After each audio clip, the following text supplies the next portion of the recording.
Ce n'est pas parce que vous êtes né dans une famille chrétienne et grandi dans une famille chrétienne que vous êtes chrétien. C'est faux. C'est un gros mensonge de Satan.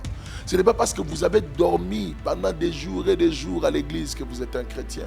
Ce n'est pas parce que vous avez prié des heures et des heures dans une église que vous êtes chrétien. Ce n'est pas parce que vous avez fait des bonnes œuvres caritatives, vous êtes occupé des enfants pauvres que vous devenez chrétien. C'est un gros mensonge de Satan.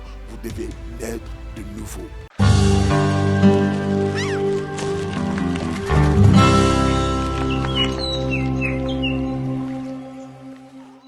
Bienvenue sur votre chaîne Time for Change TV. Je suis votre serviteur, le pasteur Justin Kabasele. Vous êtes à votre mission, la minute qui change.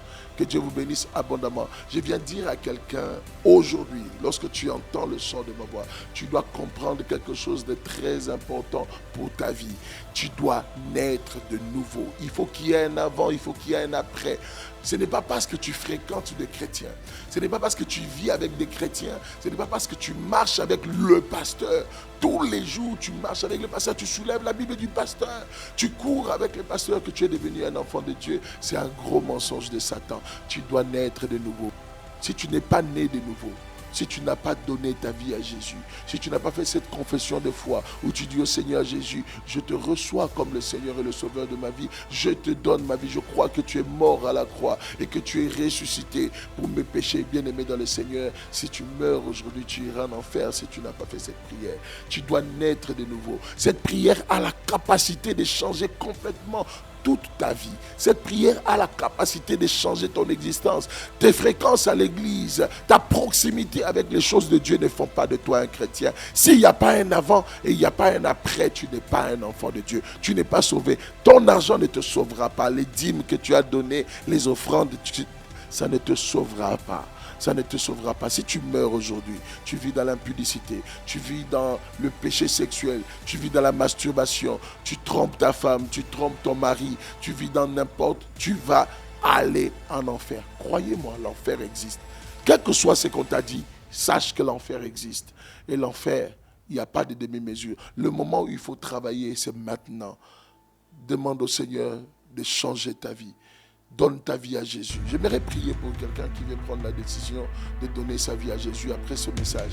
Si réellement dans ton cœur tu as été touché et que tu veux réellement devenir un enfant de Dieu, cela est possible pour toi. La Bible nous dit dans Romains chapitre 10, le verset 9, c'est en croyant du cœur qu'on parvient à la justice et c'est en confessant de sa bouche qu'on parvient au salut. Je te donne la possibilité maintenant, le Seigneur te donne la possibilité maintenant de croire. Si tu crois du plus profond de ton cœur que Christ est mort à la croix pour que tu sois sauvé, aujourd'hui même, tu peux être sauvé, tu peux aller au ciel. Fais simplement cette prière avec moi, parce que la deuxième partie de notre texte que nous avons dit tout à l'heure dit ceci: tu dois le confesser de ta bouche, tu dois le confesser, tu dois croire avec ton cœur pour parvenir à la justice et confesser de ta bouche pour parvenir au salut. J'aimerais prier avec toi, j'aimerais t'aider, j'aimerais te conduire. Tu fermes simplement tes yeux là où tu es et tu répètes après moi: Seigneur Jésus, j'ai écouté ta parole, je reçois ta parole, je crois en toi aujourd'hui comme le Seigneur et le Sauveur de ma vie. Je crois en toi. Je sais que tu es mort à la croix pour que je sois sauvé. Je reçois la vie éternelle. Je reçois le salut au nom de Jésus-Christ de Nazareth. Seigneur, je te donne ma vie. Je te donne mon cœur. Je ne m'appartiens plus à moi-même. Viens prendre le contrôle de ma vie. Viens régner dans mon cœur au nom de Jésus. Au nom puissant de Jésus. Que ma vie ne soit plus jamais pareille. Au nom de Jésus-Christ de Nazareth. Amen. Bienvenue dans la famille des enfants de Dieu. Très bien. Que Dieu vous bénisse abondamment.